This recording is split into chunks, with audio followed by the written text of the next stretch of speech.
السلام عليكم ورحمة الله. ازيكم عاملين ايه؟ يا رب تكونوا بخير. احنا بدأنا في الصيف، طبعا بنطلع بقى رحلات ومصايف، محتاجين اي حاجة ناخدها معانا وفي نفس الوقت تبقى سريعة وحلوة. هنعمل مع بعض النهاردة الميني بيتزا بطريقة حلوة جدا، وهقول لكم ازاي تقدري انت تخزنيها او مش تخزنيها، ازاي تخليها معاكي. مثلا لو حبيتي تشيليها تعمليها من بالليل تاخديها لتاني يوم تقعد معاكي اسبوع، حاجة كده هتشيليها ازاي، هقول لكم هتعملها ازاي وقد ايه هي. بصوا بتبقى هشة وجميلة، بصوا حاجة كده قطنية وزي الفل. بصوا الجمال من جوه،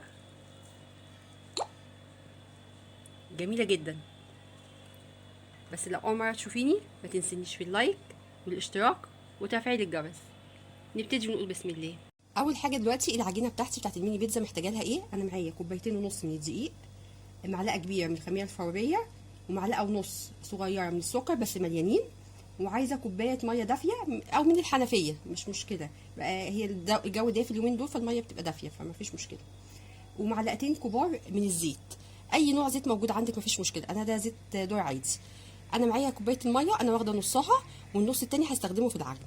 طب انا هعمل ايه؟ انا معايا نص كوبايه الميه كده هنزل بيها بالخميره والسكر، وهبدا عشان الخطوه دي مهمه عشان تتاكدي ان الخميره بتاعتك شغاله كويسه، عشان ما تبوظيش العجينه كلها والدقيق ويبوظ منك. فانا هحطها كده وابدا اختبر العجينه بتاعتي، الخميره بتاعتي هقلبها كويس كده. بسم الله، اقلبيها بس كويس.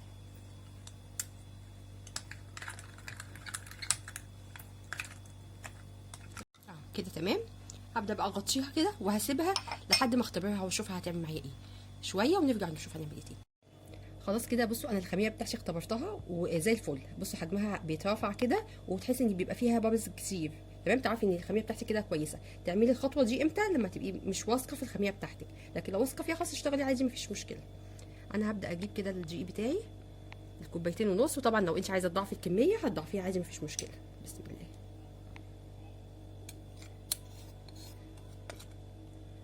وهنزل بالخميره بتاعتي بسم الله.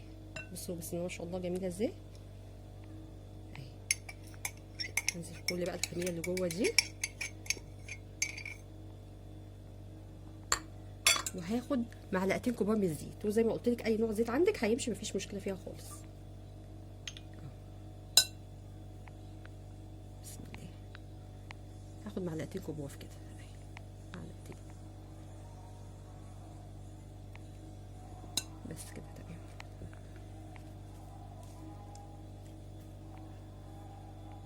نبدا بقى ايه اقلب كل الكلام ده مع بعض كده. بسم الله.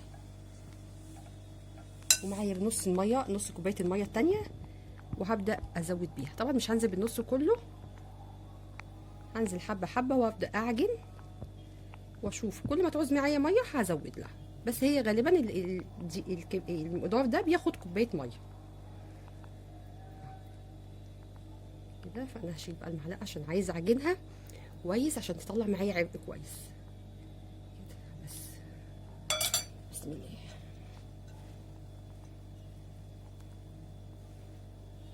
عجينه البيتزا من العجاين اللي لازما تعجني فيها كويس. كل ما تعجني وتخدميها كويس هتديكي عبء كويس معاكي. ابدأي بقى نعجن فيها. هي طبعا محتاجه ميه بس انا هعجنها لسه شويه كده.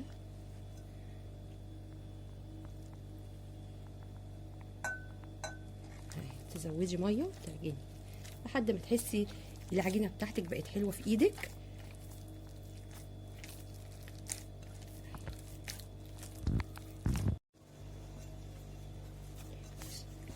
تفضلي بقى تعجني فيها كده لحد ما تلاقيها العجينه لمت معاكي من الطبق، ما بقاش بصوا في اي عجينه فينا.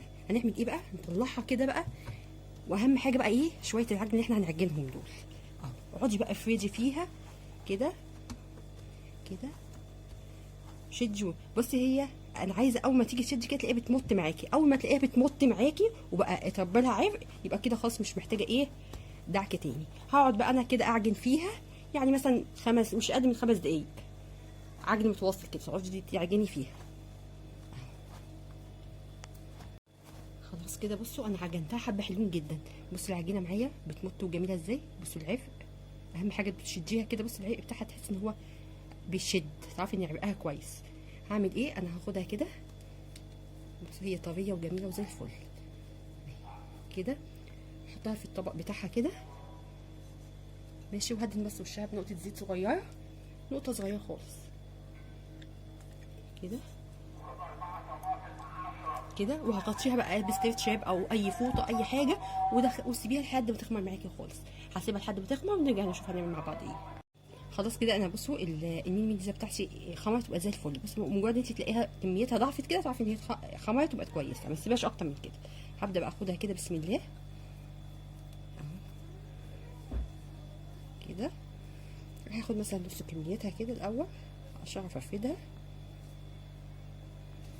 على بقى اي حاجه عندك كده. مش حاجه بسيطه قوي من دي، ما تزوديش بس عشان مش عايزاها تنشف، انا عايزاها طريه زي ما هي، حاجه بسيطه كده كده بسم الله. وهبدا كده هنفردها بسمك حلو يعني، ولا عايزاها تبقى رفيعه قوي ولا تبقى مليانه قوي برضه. نبدا بس العجينه بتاعتنا بسم الله ما شاء الله جميله جميله جميله كده. هي كده بصوا السمك كده حلو قوي تمام. عندك بقى قطاعه ماشي، ما عندكيش انا كوبايه عادي خالص. طبعا الحجم اللي انت عايزاه، عايزه اصغر من كده اعمليها، عايزه اكبر من كده دي حاجه بتاعتك انت. وهنبدا نقطع وحدات الميني بيتزا بتاعتنا كده بالشكل ده. هبدا اجيب بقى الصينيه بتاعتي بسم الله. انا لو انت هتستعملي صينيه المونيا عادي مش محتاجه طبعا ورقه زبده ولا اي حاجه خالص، بس انا عشان الصاجه دي بيلزق فيها فانا حطيت ورقه زبده، لكن هي مش محتاجه. لو هتستعملي صينيه المونيا ادهنيها بس حاجه بسيطه قوي من الزيت، ما تزوديش برضه. ونبدا نرصص وحدات البيتزا بتاعتنا كده كده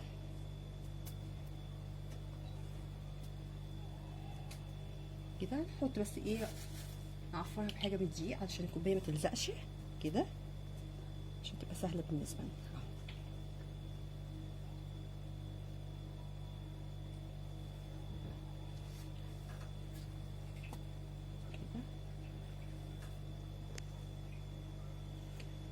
بس بعد كده بعمل ايه؟ بلم طبعا العجينه اللي اتبقت بلمها تاني واعجنها وابدا افردها معايا وابدا اقطعها تاني. بكمل كل الكميه بالشكل ده.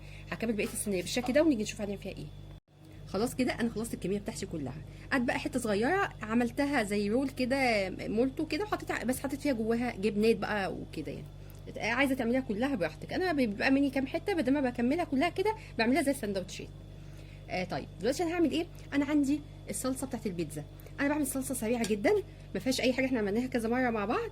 بحط معلقتين من الصلصه اللي هي المعلبه، وبحط معلقتين من الكاتشب، وبحط توابل ملح، وبحط زعتر وبصل باودر وتوم باودر بس. ولو محتاجه بس نقطه ميه بزودها بس عشان ما تبقاش تقيله قوي بس، وفي نفس الوقت ما تبقاش خفيفه عشان ما تسيبش من البيتزا بتاعتي دي بس. وتقلبيها. ادي البيتزا صلصه البيتزا بتاعتي قد ايه هي جميله جدا، وفي نفس الوقت ما بتاخدش وقت معايا.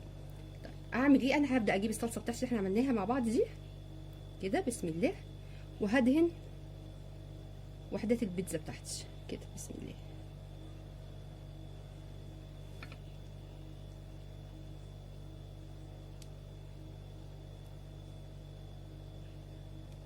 كده.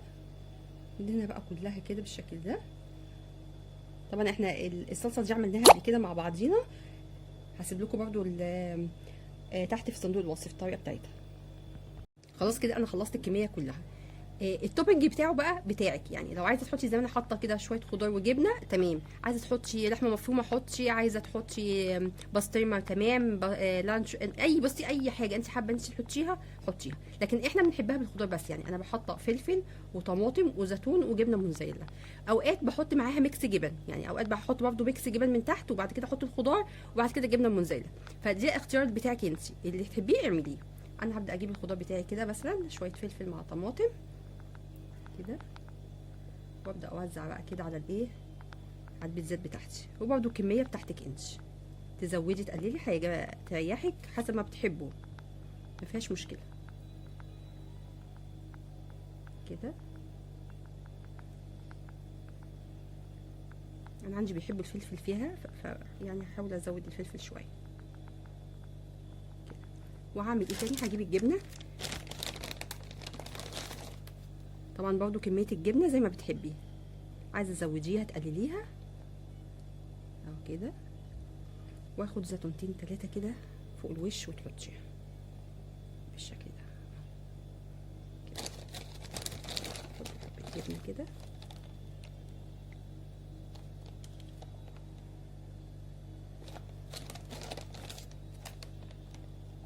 طبعا انت لو اشتريتيها من اي محل مش هيبقى حاطط كميه الخضار ولا كميه الجبنه اللي انا حطاها دي خالص يعني، فتخيلي قد ايه هي هتبقى غنيه وجميله كده. بس انا بقى هكمل بقيه الكميه دي كلها بالشكل ده، وهبدا بقى اخدها احطها في الفرن، بحطها في الرف الوسطاني على درجه حراره. اهم حاجه نسيت اقولها لكم ان انا لازم ابقى الفرن مولعاه، يعني انا لازم الفرن دلوقتي يبقى مولعاه قبل ما اشتغل، اللي انت لو دخلتيها والفرن سخن ساقع هتلاقي الميني بيتزا بتاعتك نشفت، فلا لازما يبقى الفرن بتاعي سخن وتدخليه على درجه حراره عاليه، واول ما تدخليه تخليه على درجه حراره 180 وتسيبيه. اول ما يستوي لو حسيتي ان هو استوى من تحت ولسه ما خدش اللون من فوق ممكن تولعي الشوايه حاجه بسيطه، واول ما يطلع لازم تغطيه فوطه، يعني اي فوطه عندك نضيفه كده غطيها بيها عشان يعرق ويفضل طري. تمام، هدخلها في الفرن، اول ما يستوي ان شاء الله نطلعه ونشوفه بعمل ازاي مع بعض. خلاص كده ان الميني بيتزا بتاعتي طلعتها من الفرن، مش عايزه اقول لكم قد ايه هي ريحتها حلو جدا جدا، وفي نفس الوقت طعمها خطير، احلى كتير من اللي انتوا بتشتروها من الافران، وبيديكي بس ما شاء الله كميه كبيره بكوبايتين ونص بس من الدقيق. ومن جوه بصوا بسم الله ما شاء الله، بصوا طريه ازاي، بصوا الحلاوه والجمال. وطبعا لو انت اشتريتيها من بره مش هيحط لك كميه الجبنه اللي احنا حاطينها ولا كميه الخضار اللي احنا عاملينه ده خالص يعني. طب انا لو حبيت دلوقتي اشيلها، يعني انا عايزه اعمل حبه كميه معايا واخليها معايا، اخدها مثلا في مصيف او في حاجه كده، طب اعمل ايه؟ انت زي ما انت عملتيها دلوقتي وزي ما عملتها كده، هتجيبي اي طبقان فيل او اي حاجه موجوده عندك، او حتى طبقان من اللي هي بالغطا، وتحطي كيس بلاستيك من تحت من اللي هما اكياس الثلاجه، وترصصي الميني بيتزا بتاعتك وتحطيها في الفريزر بتاعك. بس اهم حاجه تكوني انت قافله الغطا كويس عشان ما تجيش اي حاجه عليها، بس كده. ولما تحبي تطلعيها بتطلعيها وتسيبيها تبرد، هترجع كانك لسه عاملاها دلوقتي. بس كده بكده خلاص انا خلصت الفيديو بتاع النهارده، يا رب يعجبكم، ولو عجبكم متنسوش في اللايك والاشتراك وتفعيل الجرس، والسلام عليكم ورحمه الله.